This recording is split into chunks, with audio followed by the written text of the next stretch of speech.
All right, let's get into the birds as we've been waiting the whole episode since we're all repping the birds. Um, let's start off. Wentz was shipped off to Indianapolis, as we all know. So it's Jalen Hurts season in Philly. Are you confident drafting Jalen Hurts as your QB1? No. He was not very efficient when he played the 4 games he played last year. T-Gots may have talked about he had like a lot of yards in the 4 games that he played. Rushing yards. And I have to find that stat. I'll go back to it. But yeah, he might not even. What if he doesn't start in Philly? What if he gets traded and then he's in Houston? Then how do you? We'll have the whole separate podcast just for Jalen Hurts. Well, yeah, of course. That would be crazy news if Deshaun Watson comes, Jalen Hurts gets shipped out. But for now, Jalen Hurts is safe on the ground in Philly. Although they still don't want to call him QB1. I believe they're just Joe Flacco because season. If Joe Flacco starts QB1, the Eagles are insane. I will stop watching them. But yeah, I'm pretty confident drafting him as my QB1. I definitely want to pair him with someone else. I don't want him to be the only quarterback on my roster. But if I wait till later in the draft and Jalen Hurts is sitting there, I'm definitely going to take him, maybe pair him with like Joe Burrow or maybe a safer choice like Kirk Cousins. And Jalen Hurts upside with the run game. He's going to have to do everything for this team. I like him. Yeah. So, yeah, last year he either had 60 rushing yards or a rushing touchdown in all 4 games that he played. Super solid. I just think why are they entertaining the idea of Deshaun Watson? There has to be something that they don't like. If he's not good this year, he's I mean, it's not even about starting him in fantasy, but there's just something there that he just might not be as good. But the rushing ability makes him extremely valuable. Yeah. For me, it's not about the efficiency in fantasy. It's about the volume. And Jalen Hurts is going to have a ton of opportunity to throw the ball as well as run the ball if he's on this team, of course. But as of right now, he is. And I think it might not be pretty. He may throw a couple picks. He may fumble here or there. But I think he's going to have to do everything for this team for the Eagles to have a chance to win in games. So that's why I like him in fantasy. But moving on to the running backs. Miles Sanders is still the clear-cut starter here in Philly, most likely, but they do still have Boston Scott, added Kerryon Johnson, drafted Kenneth Gainwell, Jordan Howard still in the mix. Are you worried about this committee overpowering Miles Sanders? Let Matt go first. I kind of wanted to hold off, but I will go. I'm not really worried about it. I mean, Boobie is clearly the best one out of the bunch. I don't see why they don't give him more work than they did last year. He only averaged about 14 carries a game last year.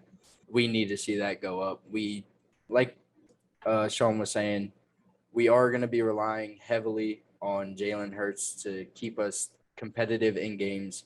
But I also think that we have to get that running game going a little bit because we kind of lacked that last year, not giving him enough touches.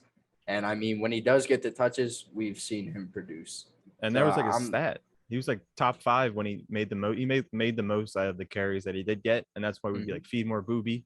Didn't get. We'll get into that. Yeah, I'm a little bit nervous personally. I think. Go ahead, Q. No, you go. All right. I just think with the pass catching running backs, I'm scared about his passing volume just dropping almost off the face of the earth. I mean, Boston Scott's looking to be the clear third down guy here in most situations, as well as Kenneth Gainwell they drafted, who's a very good pass catching running back. And if Kerryon Johnson ends up staying in the mix, he can also catch the ball pretty well out of the backfield. So Miles Sanders only catches 20 to 30 passes. I think that really hurts his value. He is a good pass catcher, though. I know he had some drop issues last year, but it was also a lot of missed targets from Wentz as well. So I think it was just a frustrating season for him. If he does get the volume, Miles Sanders has that RB1 potential still. Yeah. Like I love Miles Sanders. I love him a lot. But there's just like the 49ers, there's so many running backs. And these guys, though, they might all make the team. He had a drop issue you just mentioned. He had a fumble issue. He only lost 2 of 4 fumbles, so not that big of an issue. But I see all these running backs, like they have running backs for every possible situation. A passing guy could be Gainwell or Scott. A goal line guy is going to be Howard. Jalen Hurts also runs the ball, so he's a threat of taking away touches from Sanders. But the Sirianni does have a history of using his running backs a lot. He did in Indianapolis, but at the same time, the downside is that he has the committee. He likes the committee. So what's new to Miles Sanders? He just can't be the guy, unfortunately. Free Boobie. I like him as an RB2 this year. He's being drafted as an RB2. Yeah, like 18th, right? Yeah, Yeah, 18. RB18. And I would be currently drafting him as an RB2 with the top upside of him being top 10, which would be an absolute steal. But it's like two spectrums. There's like some people think he's just an RB2, and then there's other guys like myself who I want to believe, and Matt definitely, who thinks he could be top 10, top 5, one of the best He running can backs in be. the league. And he There can is be. no doubt in my mind But it's that not he up to could him. easily be top 10. It's not up to him whether he gets the work or not. Unfortunately, we wish that he could, because he would absolutely Eagles would have been a better team last year if he was used a lot Easily. more. I wish it was like Road to Glory in the old NCAA football games, because I would make myself a running back, and when you were good enough, they would let you pick a play, and I would always make it Yeah. a run play. Of course. Yeah, Miles Sanders. Yeah, I'm just a little bit nervous. I'm a little bit nervous about the committee approach. Whole new offense. That's the only thing that scares me a little bit. I think last year I had him closer to an RB1. This year I have him closer to a low end RB2. I got him at 19. So right where his ADP is where I'm pretty much comfortable taking him. And he's also a current RB2 I have ranked just like Gibson. That could be top 10. I think he's second in line after Gibson just because Gibson's work, but Sanders has skill to be top 10 also. Yeah, I'm a little bit lower than that, but I could easily see it happening. All right. Moving on to the wide receiver that they added, Devonta Smith, rookie wide receiver out of Alabama, one of the best rookie seasons in college history. He's going to miss a couple weeks, but should be ready for week 1. He may be able to play in that last preseason game as well. Where are you targeting him in redraft, and what is his ceiling this year as a rookie? I think I'm targeting him right where his ADP is. That's right around like a low end wide receiver 3. But I think that he has all the potential in the world to be a wide receiver 2. I'm not going to go as far to say is that he can be a wide receiver 1, because we still have Jalen Hurts under center. And I mean, that offense could fall apart throughout the season. We've seen it happen before. We saw it last season. But I think he has tremendous talent, tremendous deep play ability. So I like him as a huge upside wide receiver 3 flex option. And I could see him definitely finishing better than his current ADP at wide receiver 32. Yeah. I think, I was going to say the same thing. I think his ADP is right where I draft him. He's in a good position to where, like, I don't think there's much talent or a talent around him. Like Rager, I'm not a fan of at all, which we'll definitely talk about. And I think he's going to be the best rookie out of these rookie wide receivers. And I'm just going to continue to ride my take when we talked about the Vikings that he's going to finish better than Justin Jefferson did last year. Maybe, I think I said this year. I don't know. But either way, he's going to have a great rookie season as long as Jalen Hurts is somewhat accurate, which doesn't sound like he has been so far. Yeah, definitely.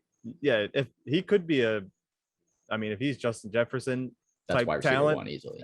yeah, then you got a steal taking him as wide receiver 32. Yeah, I would say his ceiling is more of a wide receiver 2. I'm targeting him right where he's being drafted, kind of as a flex in that 30th wide receiver range. Probably like right after like DJ Chark, but before a couple of guys after him, like Hollywood Brown and whatnot. Ceiling Justin Jefferson, floor T Higgins. Ooh, yeah, I like that. T Higgins, that's a pretty sturdy floor. Right? Yeah, that's a solid floor, man. I think he's getting underdrafted with that assessment. Well, hopefully people are listening. Yeah, I think I agree. If he's on the field and he's playing and Jalen Hurts is slinging it, he's going to catch a lot of balls and he's going to get a lot of separation on this offense. He's going to get fed. All right, cap or no cap for the Birds. Start with the guy we just mentioned, Jalen Reagor. He will bounce back from a lost rookie season and finish as a viable flex option as a top 35 wide receiver. Cap or no cap? Cap. Big cap. Yeah, it's cap. It's cap. I can't. He finished the 3rd best wide receiver on the team last year, behind Travis Fulgham and Greg Ward. Well, he was also banged up for sure. He did miss games. I'll give him that. But Fulgham also missed games. The only one out of those 3 to play the full season, I believe, was Greg Ward. So I'll give him the benefit of the doubt there. But I mean, like we just said, the new addition, Devonta Smith, that's another mouth to feed.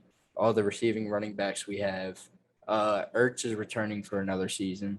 That's another mouth to feed. I just don't see him getting the volume to where he could put up top 35 wide receiver numbers. I mean, he didn't do it last year when he possibly had all the potential in the world to do it, like all the opportunity, and he just did nothing with it. So I'm not confident at all in Jalen Rager being a flex option on my Right. team. Nah, Yeah. I'm drafting him as a wide receiver 5 and Yeah, hoping that the for upside sure. comes.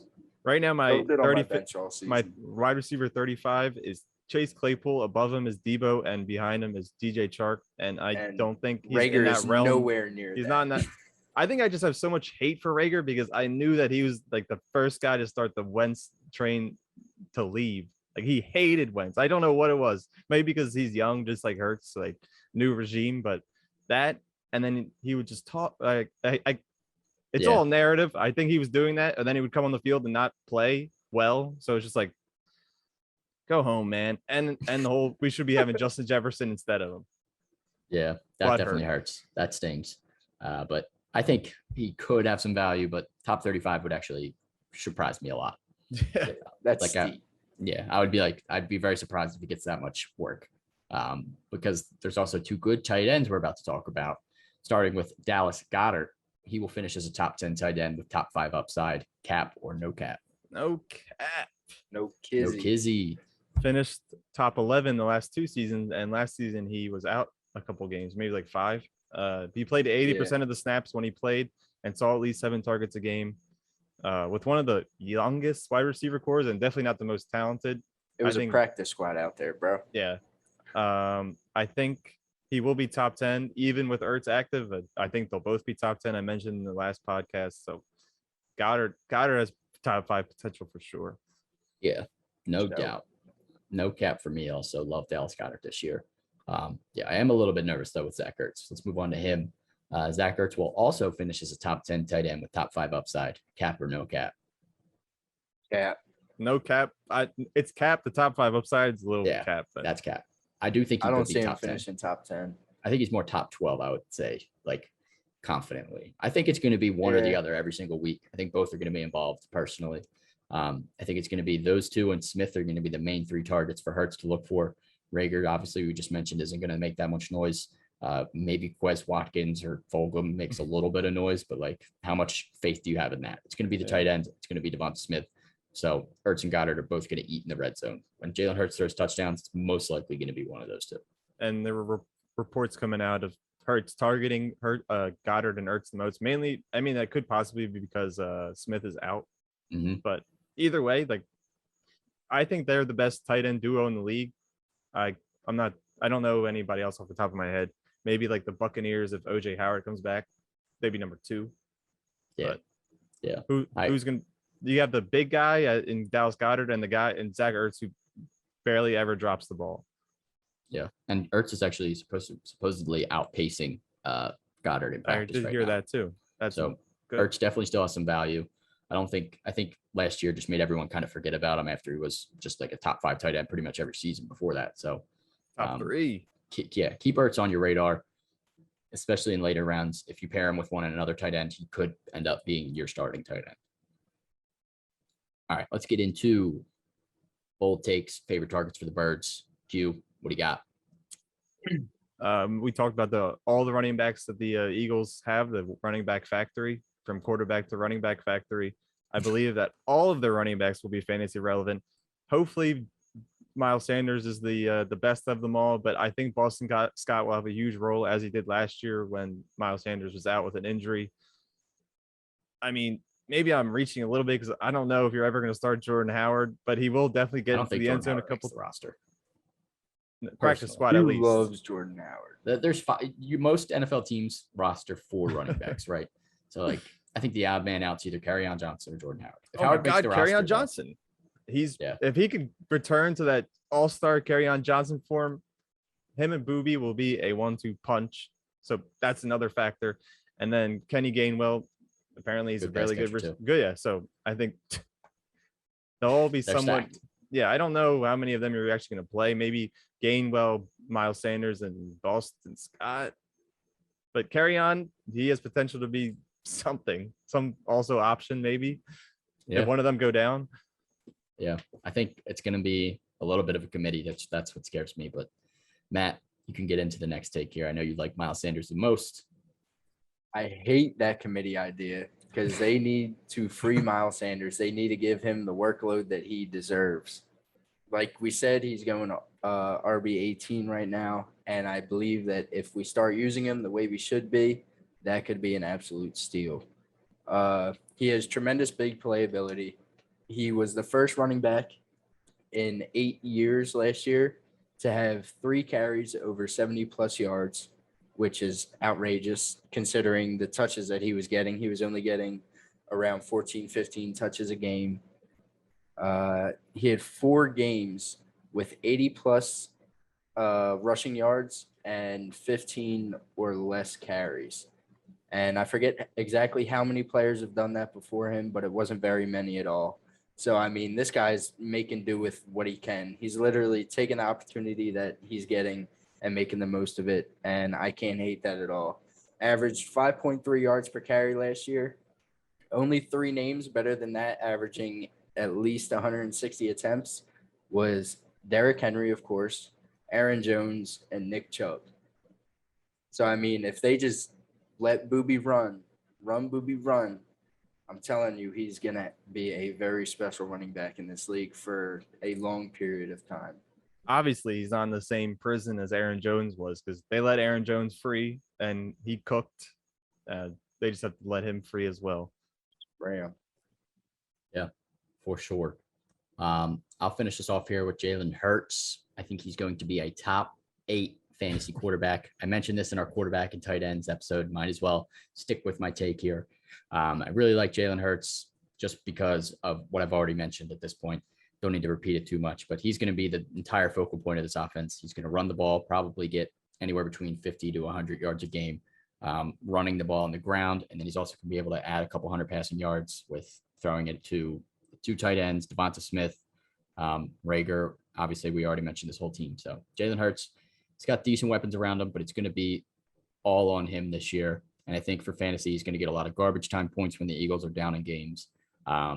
And I think that's really going to help his stock. So Jalen Hurts, I love running quarterbacks. He's young and he's ready to prove to the world that he's going to be the Eagle starter. So he's got a chip on his shoulder here.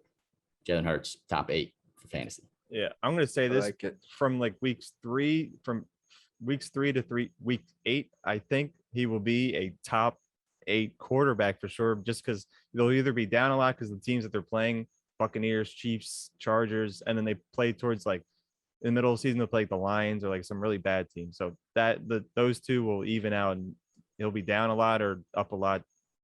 But after that, maybe he'll just ride that and finish top 8. I want to believe, but at the same time, I hear so many things. I'm just I don't know. I got faith. You just got to see it. Got faith in fantasy. He's going to get the volume. He's going to throw a ton, run a ton. He's going to have to do it all for this team.